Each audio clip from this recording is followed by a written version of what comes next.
Chris, it's Black History Month, and to mark the occasion, these city leaders sat down with me to talk about what they're doing to make sure their workplaces are inclusive. These 5 Little Rock city leaders share a similarity. They're all African American, and when it comes to the importance of diversity in the workplace, they stand in solidarity. Diversity means to me in the workplace is the ability to bring a different perspective, background, and thought to the workplace. I was once told diversity is being invited to the party. Inclusion is being invited to the party and asked to dance. So if you're not allowing everybody you invited to the party to participate, I think you're still destined to fail as an organization. What that means to me is when you have a point where you can actually hire people, that you certainly look at their different backgrounds, you see how they fit within your team, and you be intentional about the fact that if you actually need a black male on your team, then you try to recruit a black male. Or if you need a white female, or those kinds of things. I think in law enforcement and city government, county government, we do have the luxury of actually saying that we're looking to hire diverse talent. The question is, do we act on that? But it's more than just being there. It's having a voice at the table.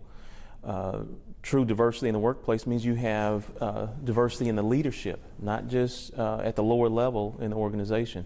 You have people around the table that are making decisions. Many of these city leaders have not had the opportunity to be employed in a diverse workplace, and in their own way, each has become a piece of Arkansas history. We're trying to make this process as safe. Pulaski County Circuit Clerk and County Clerk Terry Hollingsworth is the first African American and first female to ever hold her position. Little Rock Mayor Frank Scott Jr.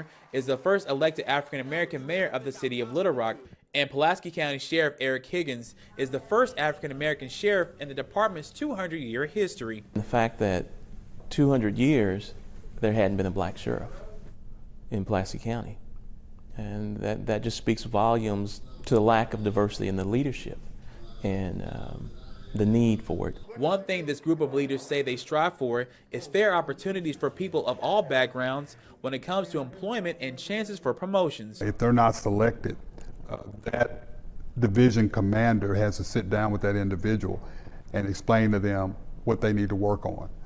They have to explain to them. They sit down and look this person eye to eye and say, this is what you need to work on. You need more training here. You need to work on your interpersonal skills, your speaking skill, your interviewing skills, and gives that person an opportunity to grow. According to the Arkansas Workforce Center, in 2019, the labor force in the state was made up of 1.4 million people. Of those workers, more than 1 million were white, nearly 195,000 were African American, 8,000 were Native American, and nearly 98,000 were Hispanic. According to some of these leaders, a lack of diversity often leads to problems, like unfair criticism they receive in their individual roles, which they say is often based on their race. I know absolutely that the criticism I received would be different. It wouldn't be the same.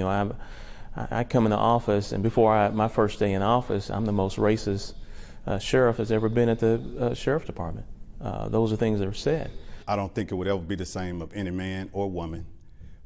So therefore you have to continue to strive to do the best to your ability, and then maybe to even exceed that. And then let at the end of the day, your body of work speak for itself. A lot of times when directives happen and you try to work in concert with folks, because I'm the woman in the room or I'm the only one, then they feel like they can push back and they don't have to do that.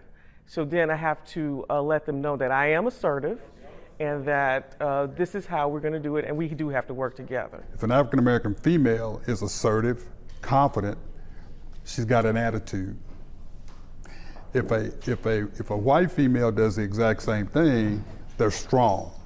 If an African American male stands up for themselves or they are very confident, they're arrogant, they're angry, they're the angry black man. And so it's every day we're being challenged, we're being questioned. Despite on-the-job challenges, one thing that keeps these city leaders motivated is knowing how they're inspiring people in the community they serve.